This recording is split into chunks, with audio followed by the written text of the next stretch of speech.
늘 말씀드리는 거지만 시편 119편은 우리의 기도의 제목이자 기도의 내용인 것입니다. 그래서 여러분들이 이 내용을 잘 아시면 정말 우리가 어떻게 기도해야 될지 분명히 알 수 있습니다.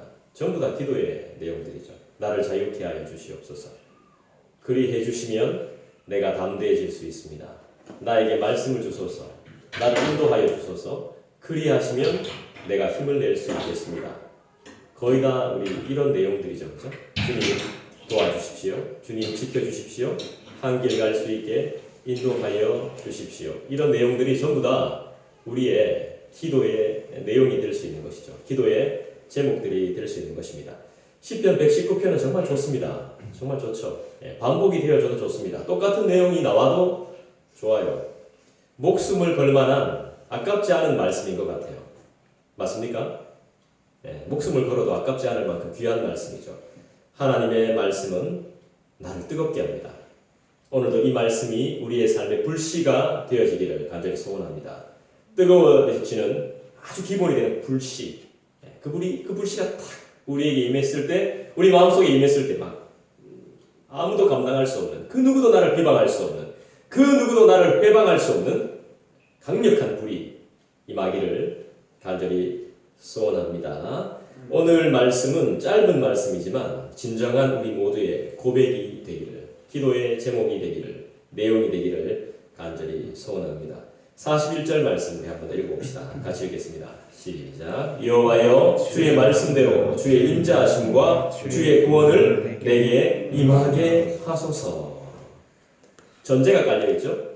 주의 말씀, 주의 말씀대로, 주의 말씀으로 인자하심과 구원을 내게 임하게 하여 주옵소서. 자, 우리가 구원을 맛보려면, 주님의 인자하심을 맛보려면 어떻게 해야 됩니까? 말씀이 있어야 됩니다. 여러분 이번 한 주 동안 말씀을 얼마나 묵상하시고, 말씀을 얼마나 가까이 하시고, 말씀을 얼마나 읽었습니까? 이 말씀이 있어야 하나님의 인자하심이 어떤 것인지 알 수 있고, 하나님의 구원이 무엇인지 알 수 있죠. 그럼 내가 구원받은 백성인지 알 수 있는 거죠. 주의 말씀대로 주의 인자하심과 주의 구원을 내게 임하게 하소서. 문제 하나 낼게요. 히브리어로 헤세드라는 말이 있는데 이게 뭘까요? 맞춰보십시오. 헤세드, 히브리어입니다.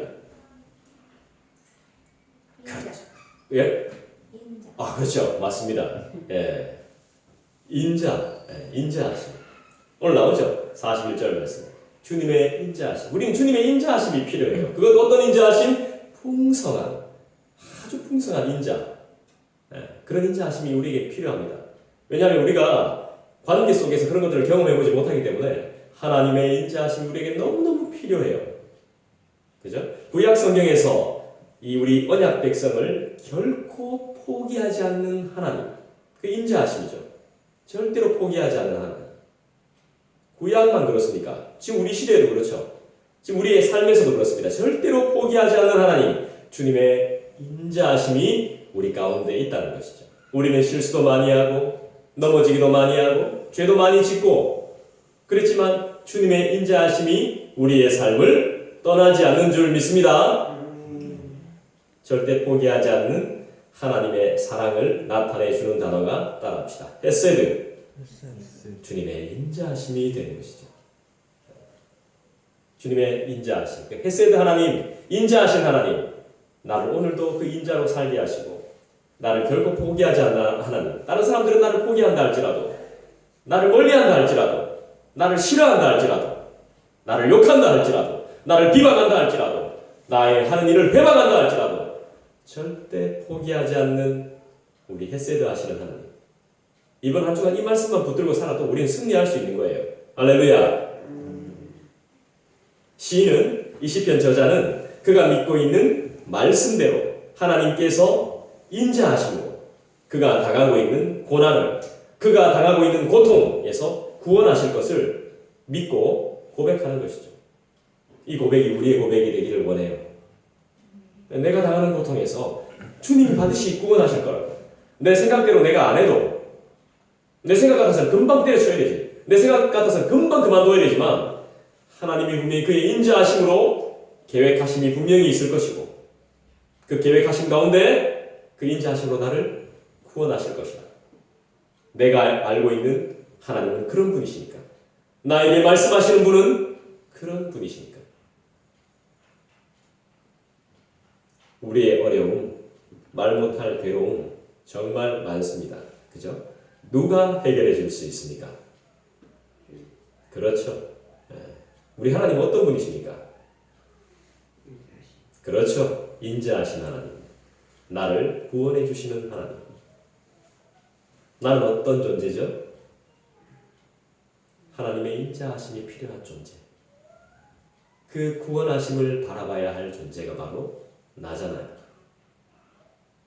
여호와여 주의 변치 않는 사랑을 내게 가르쳐 주옵소서. 주님 결코 변치 않으시니까 그 인자하심 나에게 보여주시옵소서. 주의 말씀대로 주의 구원이 내게 임할 줄 믿습니다. 이렇게 기도해야 되는 거예요. 사람은 쉽게 포기해요. 하지만 주님은 포기 안 하시죠. 절대로. 따라합시다. 결코. 절대로 포기하지 않고 결코 포기하지 않는 하나님이십니다. 자, 42절 볼까요? 같이 읽겠습니다. 그리하시면 내가 나를 비방하는 자들에게 대답할 말이 있사오리니 내가 주의 말씀을 의지함이니이다. 그리하시면 하니까 그래 주면 이렇게 하면이란 조건부 같은데 그렇지 않아요. 지금 잘 보면요. 우리가 오늘 읽었던 이 말씀의 배경을 잘 살펴보면 지금 시인이 어려움을 겪는 것 같아요. 할 말이 없을 정도로.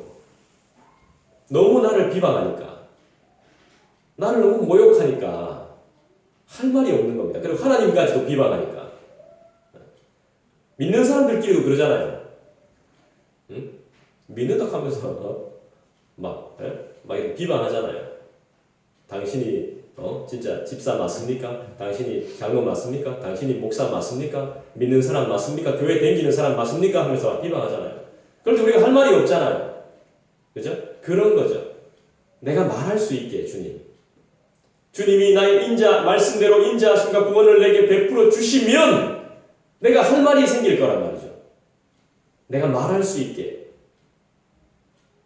결국 뭡니까? 증거를 나타낼 수 있게. 증거를 나타낼 수 있게. 그런 말인 것이죠. 자, 이런 이야기가 있습니다. 화가가 여행을 갔습니다. 이런 그림을 그리는 화가죠. 화가가 여행을 가는데 여권을 잃어버린 겁니다. 여권을 잃어버리면 어떻게 돼요? 여행이 불가능하죠. 공항에 도착해서 이제 딱 여권을 줘야 되는데 여권이 없는 거예요. 그러니까 어떻게 하겠습니까? 들어가지 못하는 거죠. 이 사람이 화가입니다. 당신 뭐 하는 사람입니까? 저 화가입니다. 그러면 이 사람이 화가인 증거를 보여줘야 될 거 아닙니까? 화가인 증거를 대보라고. 안 믿다가 사람이 막 설득해서 여권 잊어버렸습니다. 이거 안 믿다가 내 진짜 화가인데 그럼 그림 그려보라고. 그림을 그렸어요. 그랬더니만 그 이제 여권 심사하는 사람 그 사람한테 그 사람을 상대로 그림을 딱 그려서 딱 보여줬어요. 이 사람이 막 놀래는 화가 났구나.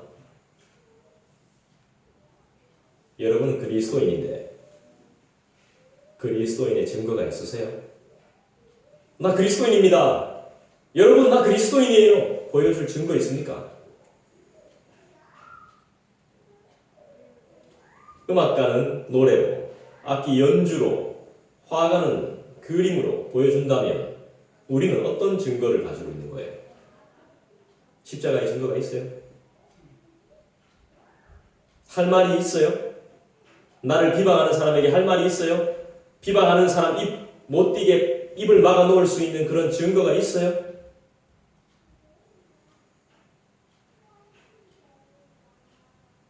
그리하시면 주님이 나에게 구원과 인자하심을 베풀어 주시면 내게 임하게 하여 주시면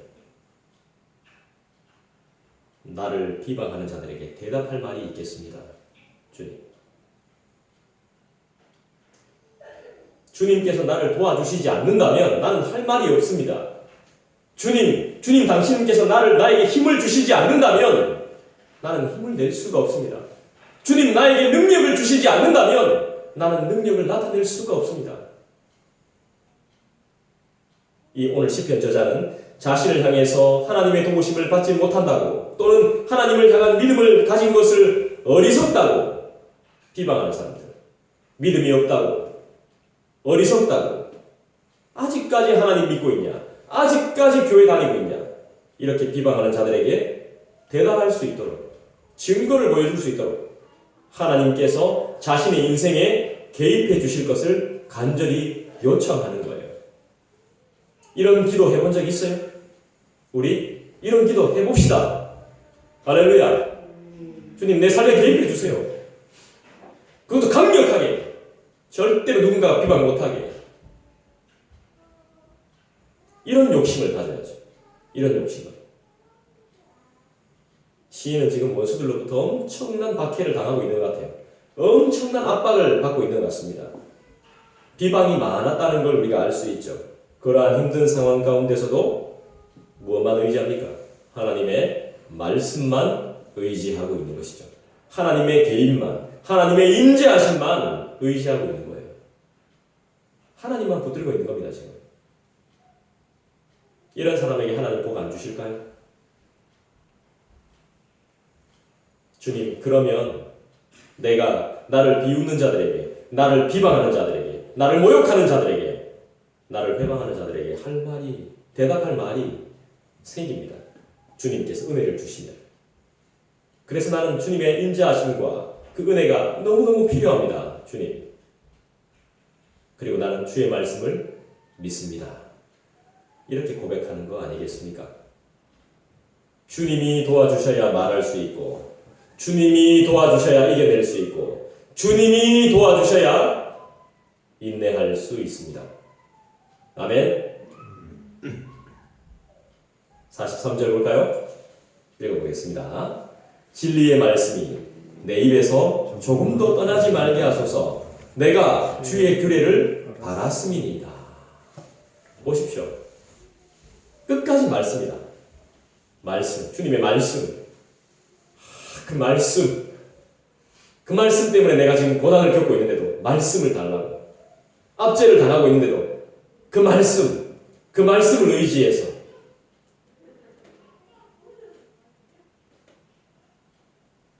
진리의 말씀을 나의 입에서 빼앗아 가지 마십시오. 이 고백이잖아요. 시편 저자는 본인이 고백하는 진리의 말씀은 그가 믿고 있는 말씀인 동시에 그의 삶에서도 분명히 이루어질 것을 믿고 있는, 분명히 이루어질 말씀, 그 말씀대로 이루어진다는 것을 믿고 있는 것이죠. 진리의 말씀이 내 입에서 조금도 떠나지 말게 하소서. 이 말씀이 내 삶에서 절대로 떠나지 말게. 다른 것은 다 나를 떠난다 할지라도 이 말씀은 절대로 떠나지 않았으면 좋겠어요. 나도 이 말씀 안에 살고 싶어요. 이 고백 같아요. 이 우리 기도의 제목이 되어야 되는 거죠. 시인은 자신의 입에서 그 말씀이 조금도 떠나지 않게 해달라고 간구합니다. 그리고 하나님의 말씀이 진리임을 증거할 수 있도록 도와달라고 구하고 있습니다. 이 고백은 하나님의 말씀에 진짜 소망을 둔 사람만이 할 수 있는 고백 같아요. 우리도 같이 하고 싶죠. 저도 정말 하고 싶습니다. 내가 나의 모든 소망을 당신님의 말씀에 두겠습니다. 내 모든 소망을 당신님의 말씀에 겁니다. 당신님의 말씀이 나의 전부입니다. 이 고백인 것이죠. 44절 보시겠습니다. 같이 읽습니다. 내가 주의 율법을 항상 지키리이다. 영원히 지키리이다. 못을 박아보겠죠. 주의 말씀이 조금도 내 입에서 떠나지 말게 하시며 뭐라고 말하죠? 내가 주의 율법을 항상 지킵니다. 지킬 것입니다. 언제까지? 영원히. 이건 진짜 그리스도인 아니면 정말 고백하기 어려운 고백 같아요. 정말 도전이 돼요. 마음도 먹먹해지고요. 이 말씀을 대하니까. 내가 주의 말씀을, 주의 율법을 항상 지킬 겁니다. 영원히. 시편 저자는 이렇게 하나님의 말씀을 순종하겠다고 다짐하죠. 결심합니다. 이유가 뭘까요?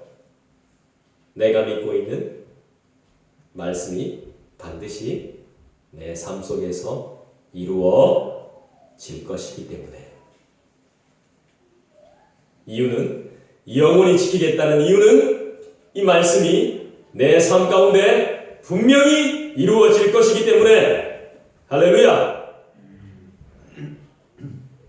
그것을 확신하고 있기 때문에, 그것을 믿고 있기 때문에, 지금 고난당해도 힘들어도 어려움이 있어도 그 마음속에 그 믿음이 확실하게 자리 잡고 있기 때문에, 씨앗으로 팍 심겨져 있기 때문에. 말씀이 없다는 건 사랑하는 사람과 이별하는 고통, 그 이상으로 생각하고 있는 것 같아요. 그 사랑하는 사람과의 이별하는 그 고통만큼 마음이 아프다는 거죠. 우리 105절 말씀 한번 읽어볼까요? 105절. 여러분들이 한번 읽어주시죠. 105절. 찾아서 우리 한번 읽어보십시다. 큰 소리로 한번. 105절 말씀 시작. 주의 말씀은 내 발의 등이요 내 길의 빛이니이다. 할렐루야. 아멘. 주님의 말씀은 내 발의 등이고 빛이기 때문에 성도인 우리는 말씀을 떠나선 잠시라도 살 수 있어요? 없어요? 네, 없어요. 잠시도 살 수 없어요.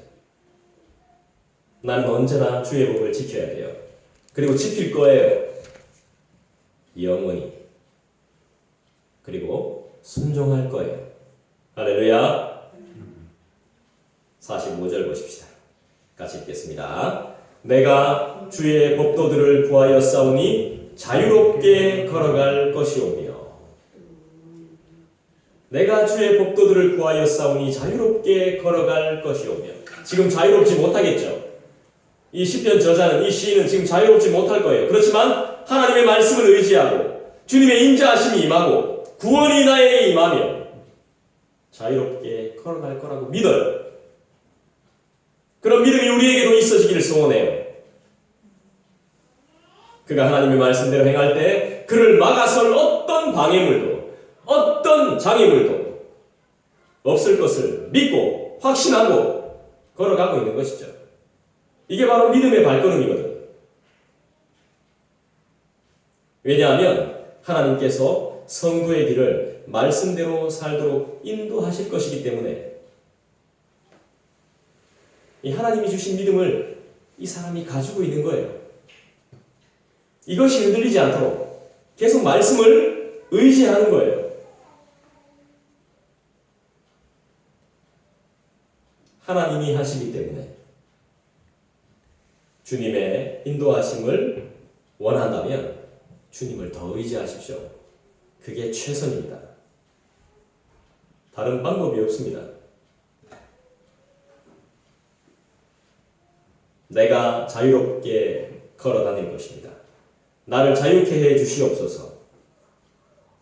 내가 주의 말씀을 따르기 때문입니다. 내가 주의 말씀을 따르기 때문에 나는 자유롭게 걸어갈 것입니다. 어려움 가운데서도 자유롭게, 박해 가운데서도 자유롭게 걸어갈 것입니다. 46절 보십시다. 같이 읽습니다. 또 왕들 앞에서 주의 교훈들을 말할 때에 수치를 당하지 아니하게 싸우며. 이건 무슨 말씀일까요? 왕들 앞에서 주의 교훈을 말할 때 수치를 당하지 아니하겠습니다. 자, 지금 우리는 그런 걸 잘 이제 느끼지 못하는데 왕 하면 이 당시에는 고개를 들지 못합니다. 왕이 지나가면 다 엎드려야 됩니다. 그 앞에서 말할 수 있습니까? 아무 말이나. 못해요. 아무 말 했다가 큰일 나요. 수치를 당해요. 목숨을 잃을 수도 있어요. 잘못 말했다가. 그런데 뭐라고 말씀하죠? 왕들 앞에서 주의 교훈을 말할 때 수치를 당하지 아니하겠다. 확신하고 믿음으로 고백하고 있는 거잖아요. 여기서 왕들 앞에서 주의 교훈, 여기 교훈이 뭘까요? 교훈이 뭘 말하는 거겠습니까? 말씀이죠. 그죠? 41절에 나옵니다. 이 내용이에요. 뭐죠? 주님의 헤세드. 이게 교훈이란 말이에요. 주님의 인자하심. 주님은 이런 분이십니다. 왕이요. 그리고 우리에게 구원을 주시는 분입니다. 왕이요. 이렇게 고백하는 거예요.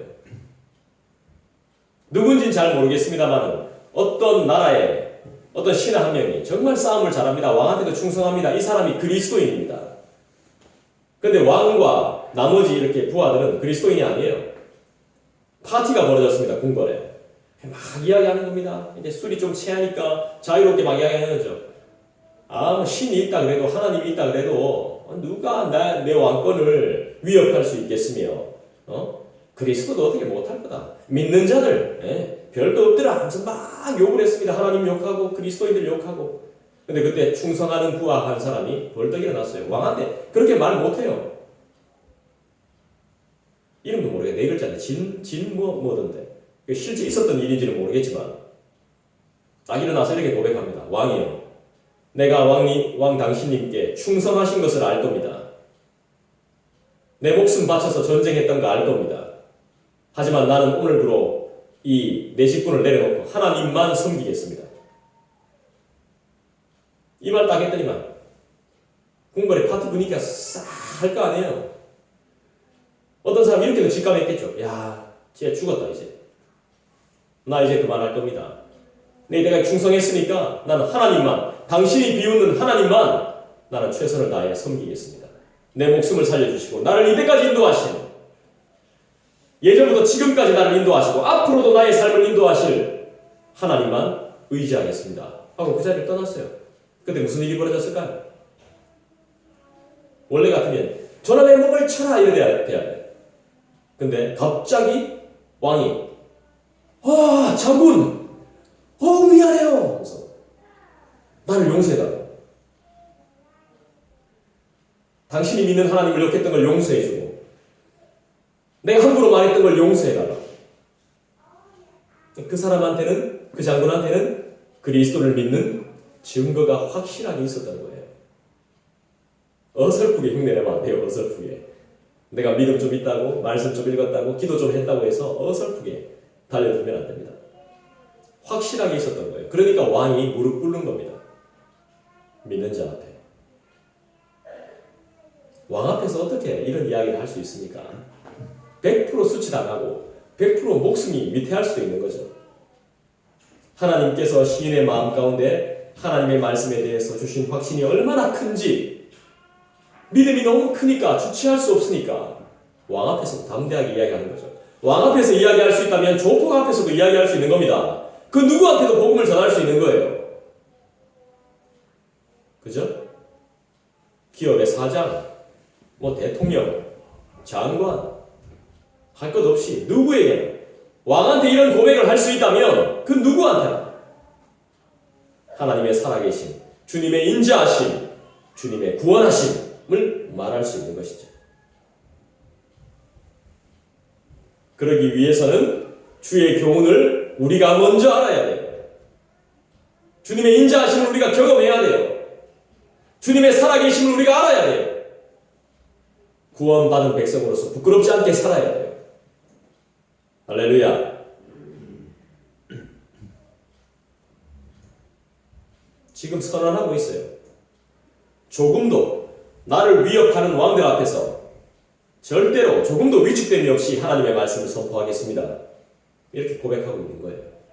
내가 주의 교훈을 아니까, 나에게 확실한 증거가 있으니까. 진짜 그리스도인은 이렇게 하는 것 같아요. 왕 앞에서도, 절대 권력 앞에서도 절대로 굴하지 않아요. 그렇다고 해서 함부로 하지도 않죠. 내가 왕들 앞에서 주의 법규를, 주의 법을 말할 것입니다.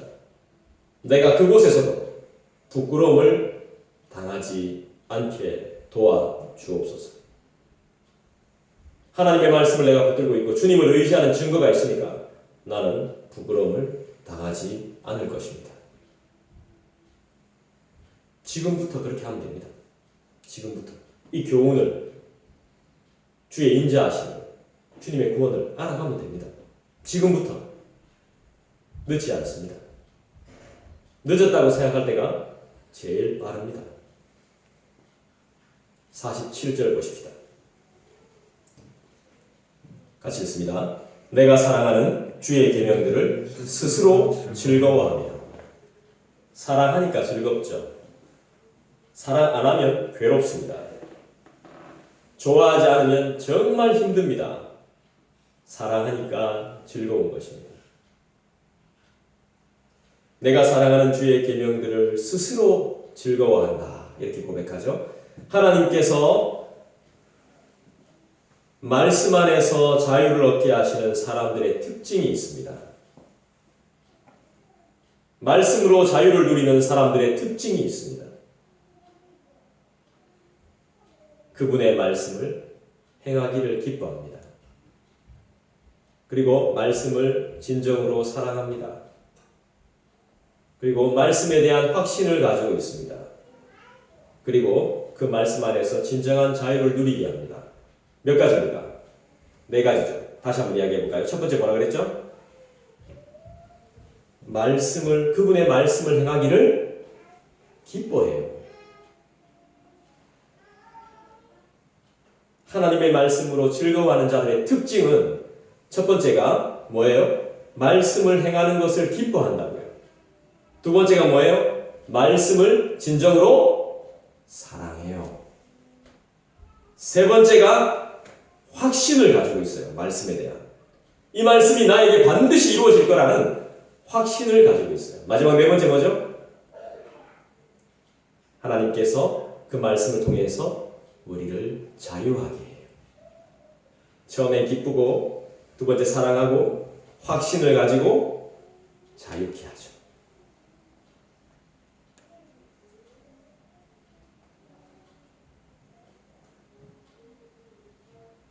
우리는 연약해요. 그래서 쉽게 쓰러져요. 하나님께서 안 도와주면 주님을 따를 수가 없어요. 그래서 뭡니까? 하나님이 도와주시는 걸 뭐라 그래요? 은혜라고 표현해요. 섭리, 주님의 인도하심, 주님의 계획하심, 주님의 복이라고 표현해요. 그래서 죄에서도 자유롭지 못해요. 주님이 안 도와주면 우린 죄에서 자유로울 수가 없어요. 하나님이 함께 하신다는 증거조차 보이질 못해요. 그래서 증거가 없으면 우리는 반드시 수치를 당하게 돼요.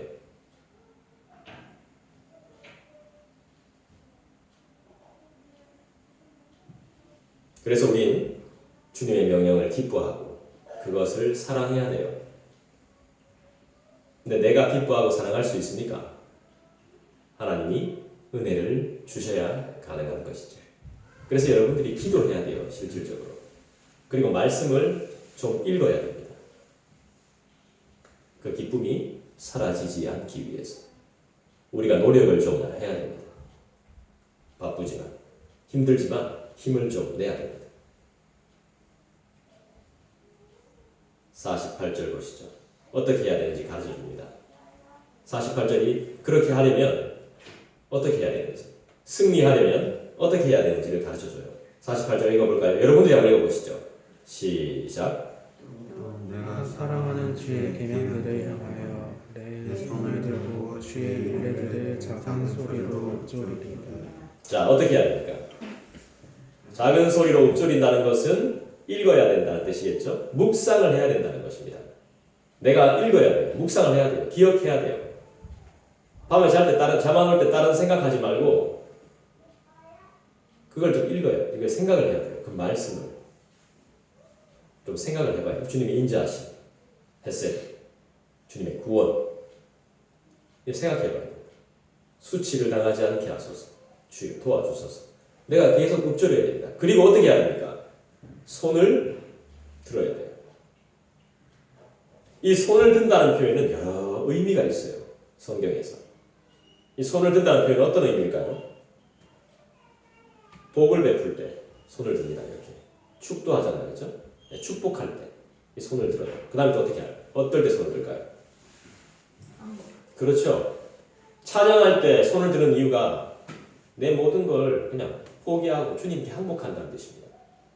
손을 들고 찬양합시다는 것은 막 그냥 폼 잡기 위해서 하는 게 아닙니다. 예배 때 일어나는 것도 내 자신을 드린다는 뜻이죠. 손을 든다는 것은 항복하고 나온다는 뜻입니다. 내가 할 수 없는 걸 알기 때문에. 난 아는 것도 아닙니다. 힘이 없을 때. 그죠? 그리고 기도할 때도 손 듭니다. 기도의 의미도 있는 거예요. 그 다음에 또 손을 드는 건 뭘까요? 맹세라는 뜻도 있습니다. 맹세. 내가 맹세합니다. 이 뜻도 있는 겁니다. 근데 지금 오늘 본문에서의 뜻은 뭐겠습니까? 내가 당신님의 말씀을 존경하고 내가 당신님의 말씀을 사랑하겠다는 뜻이 있는 겁니다. 손을 든다는 것. 당신님의 말씀을 존경하겠습니다. 그리고 그 말씀에 순종하겠습니다. 이런 의미가 내포되어져 있는 것이죠. 이 말씀을 좀 읽어야 됩니다. 말씀 앞에 손들기 위해서 말씀을 좀 읽어야 됩니다. 그리고 예배를 철저하게 사수해야 됩니다. 하나님이 말씀하시는 시간이기 때문에 비록 부족한 종을 통해서 말씀하시지만 대언하시지만 이건 하나님의 말씀이기 때문에 여러분들이 이 시간을 철저하게 지켜야 됩니다. 인터넷으로 예배를 하던 지금은 여러 상황들이 벌어졌으니까 힘든 상황이니까 어느 곳에서 나 예배할 수 있다고 봐야 되는 것이죠. 사실 여러분 중독이라는 것이요. 딴 데만 중독이 있는 게 아니고 예배에도 중독이 있어요. 예배 중독. 무조건 덮어놓고 예배하는 경우가 있거든요. 이번 기회를 통해서 우리가 정말 예배가 얼마나 소중한지를 깨달아야 되는 겁니다. 건강이 얼마나 소중하고 감사한 일인지를 깨달아야 되는 거예요. 어디 놀러 가고 어디 가서 뭐 맛있는 거 먹고 이런 것들이 얼마나 사람들을 그냥 쉽게 만나고 대화하는 것들이 얼마나 감사한 것인지 깨달아야 되는 겁니다. 한편으로는 우리는 어느 곳에서나 예배할 수 있다는 것도 깊이 깨달아야 됩니다.